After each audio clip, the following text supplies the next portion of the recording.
Assalamualaikum ji, hope you are doing good. This is Advocate Usman Abid and you are watching the law session. हम CPC syllabus कर रहे हैं for law get. We have already done up till section 20. Next section जो CPC के syllabus का है that is section 47 and this is the important one. ये important भी है लेकिन इतना difficult नहीं है, important ज़रूर है. Section 47 की heading है questions to be determined by the court executing decree. ये डिक्री होने के बाद के प्रोसेस से रिलेटेड है. पहले प्लेंटिफ सूट फाइल करता है, फिर ट्रायल होता है, कंप्लीट एविडेंस वगैरह आती है, उसके बाद फाइनली कोर्ट एक डिक्री पास करती है.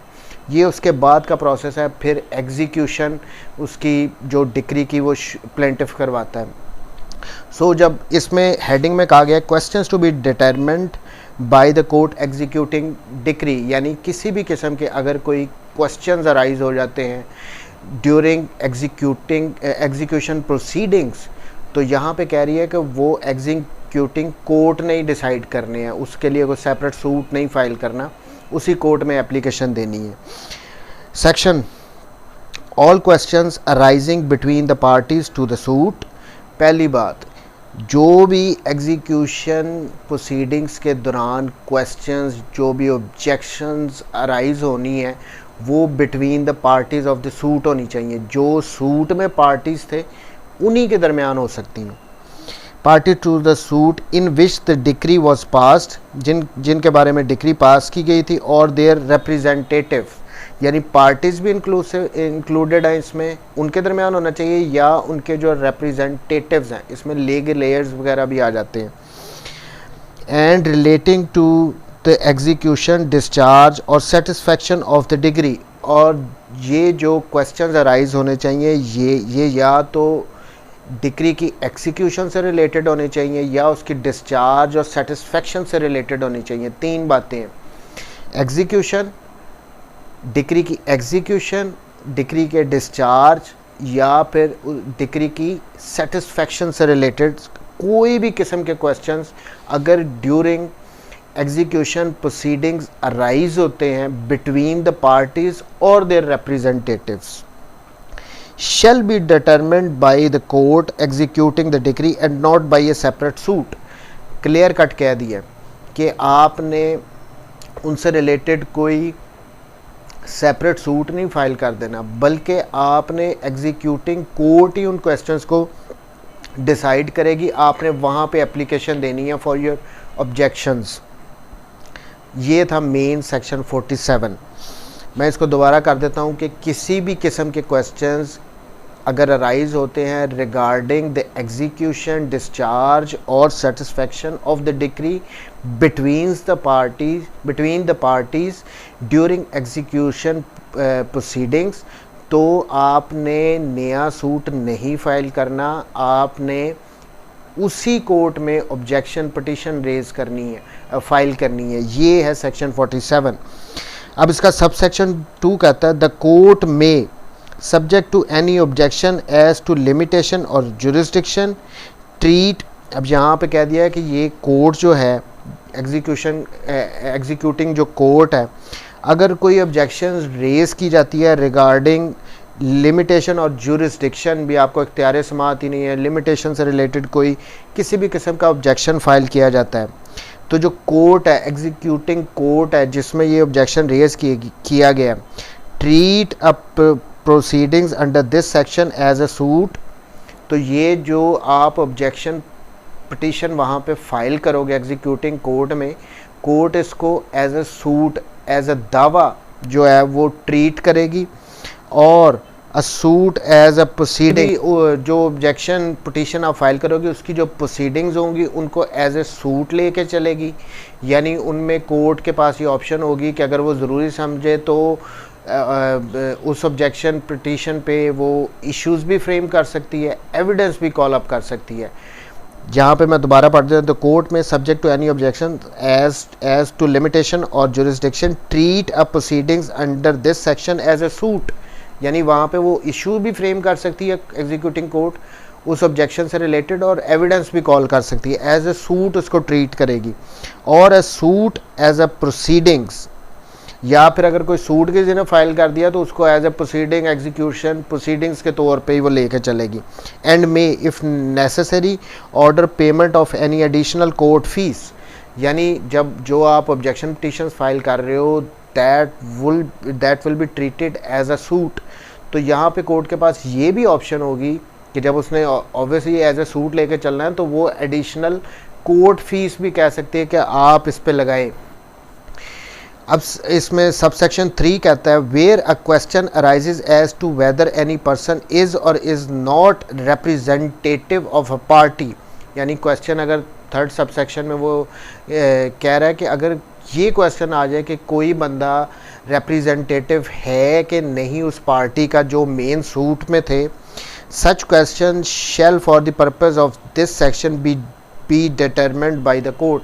तो ये भी फैसला कोर्ट नहीं करना है। फॉर इंस्टेंस कोई एक बंदा फौत हो गया, अब उसके कोई लीगल एयर्स अगर बन गए हैं पार्टी एग्जीक्यूशन में, कोई बंदा ऑब्जेक्शन रेज कर देता है कि ये रिप्रेजेंटेटिव है ही नहीं जो बंदा फौत हुआ है, तो उससे रिलेटेड जो ये क्वेश्चन का जो ये ऑब्जेक्शन रेज की जाएगी वो भी एग्जीक्यूटिंग कोर्ट ने ही करनी है। ये था सेक्शन 47। सिंपल वर्ड्स में अब इसको कर लें।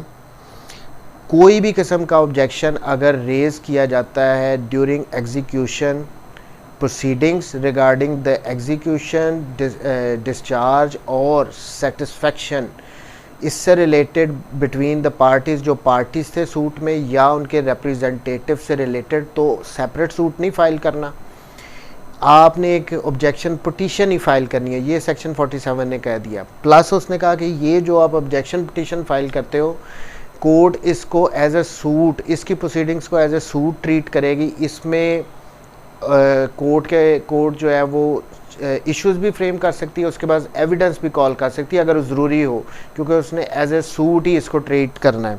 और एडिशनल कोर्ट फीस भी लगाने का भी कह सकती है। थर्ड में ये कह दिया गया कि अगर किसी ये ऑब्जेक्शन रेज़ की जाए कि कोई बंदा रिप्रेजेंटेटिव किसी पार्टी का है या नहीं है, तो ये भी ऑब्वियसली वही कोर्ट एग्जीक्यूटिंग कोर्ट ही इस क्वेश्चन को डिसाइड करेगी। In simple words separate suit नहीं फाइल करना, ऑब्जेक्शन पिटीशन फाइल करनी है। सेक्शन 47 में आपने यही कहा कि कोई भी ऑब्जेक्शन हो तो उससे रिलेटेड। अब एक्सप्लेनेशन हमेशा बड़ी इंपॉर्टेंट होती हैं, ये बातों को ज़्यादा क्लियर कर देती हैं सेक्शन में। अगर किसी भी किस्म की एम्बिग्युइटी हो तो उसको ज़्यादा क्लियर कर देती हैं। Explanation for the purpose of this section a plaintiff whose suit has been dismissed and a defendant against whom a suit has been dismissed are parties to the suit। अब ये यहाँ पे इसको मैं एक एग्जांपल से क्लियर करता हूँ कि प्लेंटिफ, जिसका सिविल सूट में एक से ज़्यादा प्लेंटिफ भी हो सकते हैं और एक से ज़्यादा डिफेंडेंट भी हो सकते हैं। 3 या 4 बंदे मिलके भी सूट फाइल कर सकते हैं और एक बंदा 3 या 4 बंदों के अगेंस्ट भी सूट फाइल कर सकता है। एक एग्जांपल देखते हैं। ABC 3 प्लेंटिफ है और DEF 3 डिफेंडेंट है। 3 प्लेंटिफ 3 डिफेंडेंट। इनमें से जो C है उसने अपने इस सूट को परसू ही नहीं किया, तो उसकी हद तक सूट जो है वो डिसमिस हो गया, उसका दावा C का ख़त्म हो गया।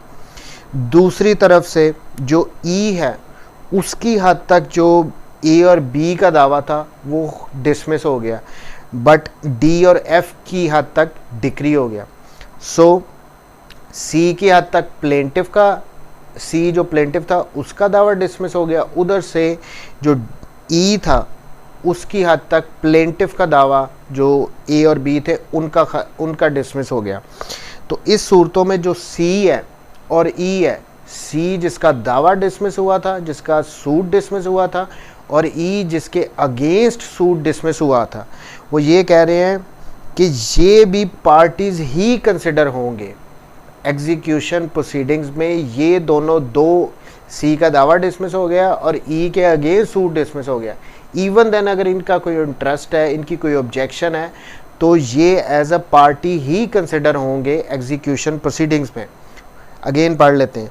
For the purpose of this section a plaintiff who suit has been dismissed, C का डिसमिस हो गया था, and a defendant against whom a suit has been dismissed, E जिसके अगेंस्ट जो सूट है वो डिसमिस हो गया था, are parties to the suit, ये parties to the suit consider होंगी, ऑब्जेक्शन ये रेज़ कर सकेंगी एग्जीक्यूशन प्रोसीडिंग्स के दौरान। अगर इनका कोई इंटरेस्ट है, कोई इनको ऑब्जेक्शन है, तो ये पार्टीज कंसिडर होंगी। ये नहीं कि सी का सूट डिसमिस हो गया है तो वो ऑब्जेक्शन नहीं रेज़ कर सकता, या ई के अगेंस्ट सूट डिसमिस हो गया है तो वो ऑब्जेक्शन नहीं रेज़ करेगा। तो ये था सेक्शन 47। थोड़ा सा इजी है बट थोड़ा सा टेक्निकल है। सादा लफ्ज़ों में अब इसको सम अप करते हैं। कोई भी ऑब्जेक्शन अगर पार्टीज टू द सूट ने रेज़ करनी है during execution proceedings regarding the execution, discharge और सेटिस्फेक्शन, अगेन रिपीट करता हूँ, रिगार्डिंग एग्जीक्यूशन, डिस्चार्ज और सेटिस्फेक्शन ऑफ द डिक्री, तो उन्होंने सेपरेट सूट फाइल नहीं करना, उन्होंने ऑब्जेक्शन पिटीशन फाइल करनी है, नंबर 1। नंबर 2, जो ये ऑब्जेक्शन पिटीशन फाइल की जाएगी that shall be treated as a suit, इसकी proceedings as a suit treat की जाएंगी। और अगर इसमें कोर्ट एडिशनल कोर्ट फीस भी कह सकती है कि लगाएं, प्लस इसमें एविडेंस भी कॉल की जा सकती है, इसमें चार्ज भी इश्यूज भी फ्रेम किए जा सकते हैं अगर कोर्ट को लगे कि ज़रूरी है डिसाइड करने के लिए। और लास्टली, अगर किसी के रिप्रेजेंटेटिव होने से रिलेटेड क्वेश्चन अराइज हो, ये ऑब्जेक्शन हो कि ये फ़लाँ बंदा जो है वो रिप्रेजेंटेटिव ही नहीं है पार्टी का, तो एग्जीक्यूशन कोर्ट में ही ये क्वेश्चन रेज़ किया जाएगा through an objection petition.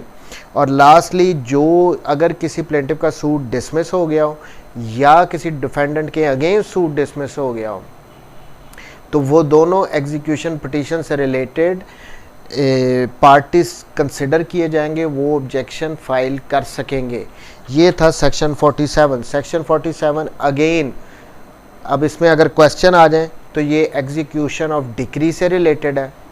For instance पूछा जाए कि सेक्शन 47 रिलेट्स टू, तो जहाँ पे हम आएंगे तो questions to be determined by the court by court executing decree, जो कोर्ट एग्जीक्यूशन करवा रही है उसमें अगर कोई क्वेश्चन रेज होते हैं तो वो सेक्शन 47 में आपने इसमें एक ये भी ऑप्शन आ सकती हैं कि क्या अलहदा सूट फाइल किया जा सकता है, या आप थ्रू एक पिटीशन फाइल कर एक ऑब्जेक्शन पिटीशन फाइल कर सकते हैं।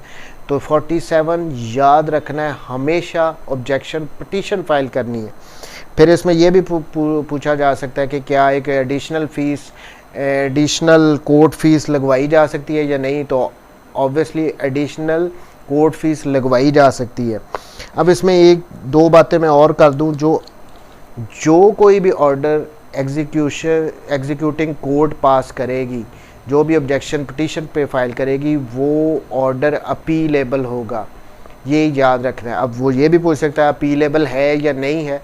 सो सेक्शन 47 के अंडर जो भी ऑर्डर पास किया जाएगा वो अपीलेबल होगा, और उसकी appeal under section 104FF file की जाएगी। अपीलेबल ऑर्डर है अंडर 47 जो भी है।